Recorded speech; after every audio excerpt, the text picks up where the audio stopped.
Okay, today we're going to do a ice lake here. So it's going to be a frozen lake here with cracks going across. So it's kind of really interesting, really dark blue. You'll see a little bit underneath, but mostly just frozen ice. We're going to have a tree line here, mountains here, and then a skyline with fog coming in. So that'll be really exciting to execute. So we'll see how it goes. All right, so today, the question of the day is, what makes this covered bridge famous?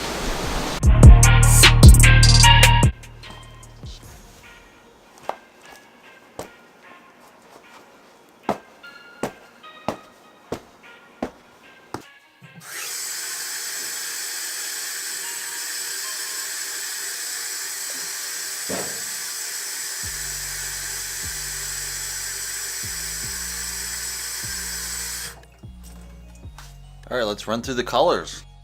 Titanium white, Mars black, raw umber, burnt umber, raw sienna, twin crimson, pearly red, phthalo blue, ultramarine blue, phthalo green, primary yellow. Let's get the party started.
So we laid down kind of the first layers. The trees are okay. I got the general shape. I need to do a lot of sharpening with a really tiny brush to get really kind of that brush feel.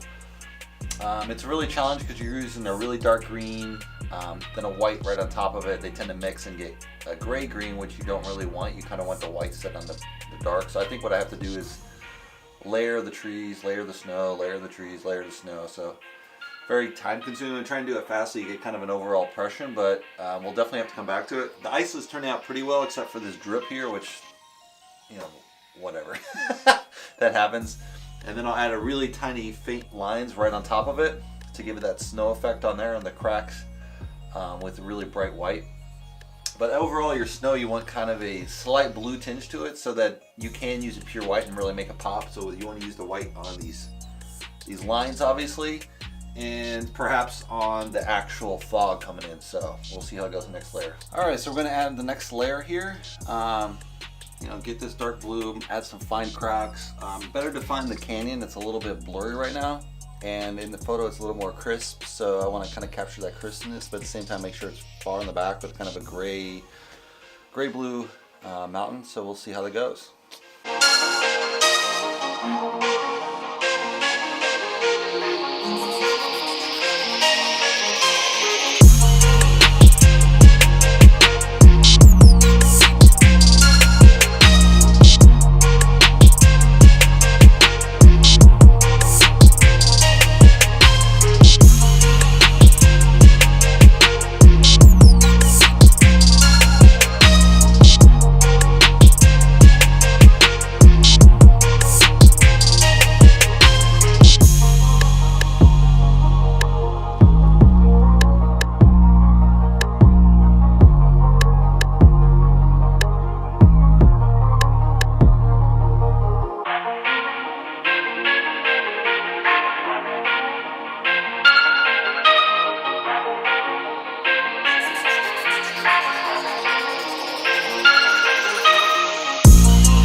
So the question of the day was, what makes this covered bridge unique in Germantown, Ohio?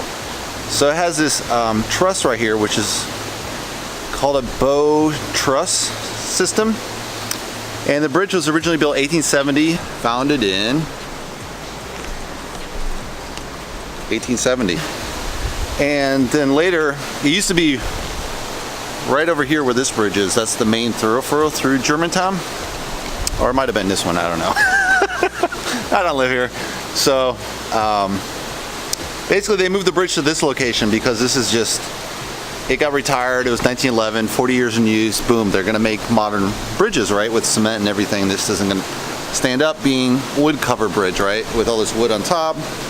You know, basically it fits a great Model T, but as the cars got wider, this would have been obsolete.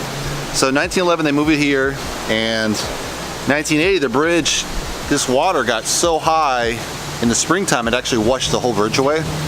The townspeople got together and they reconstructed the whole bridge. So that's why it's not considered historical anymore. Although they use pieces of it, but probably some of it's been replaced. I don't know what parts, but who knows? Probably minimally, you know, they probably kept as much as they could have. But the unique system is this truss bridge system, which they have this bow truss. And there's only 2 of these in America, so both of them in Ohio, or I think the other one's in Pennsylvania, but anyway, this is one of them from 1870. All right, we just finished the painting, so let's take a closer look.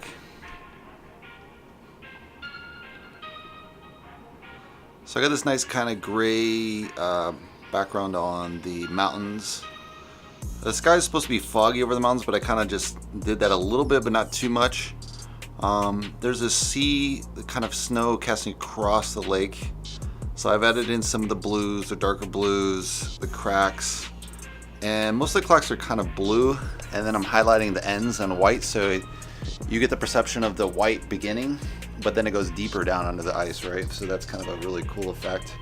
And so I started with a really dark, almost black blue lake at the back, and then bring it all the way to really a light turquoise. Which is kind of what water looks like. It's pretty believable. It's a little nicer color in the painting than the photograph, but you can always alter it a little bit, right? And in the photo, there's not this brown on both sides. It's only on one side, but to me, it doesn't work as a composition unless you have the brown on both sides to kind of keep your eye interested going across the canvas. So I added that on the other side, filled that in. I think it works okay. But yeah, I think it's a pretty good painting. If you like it, give me a thumbs up. If you want to subscribe below. And I'll see you in the next painting video. Thanks for watching, guys.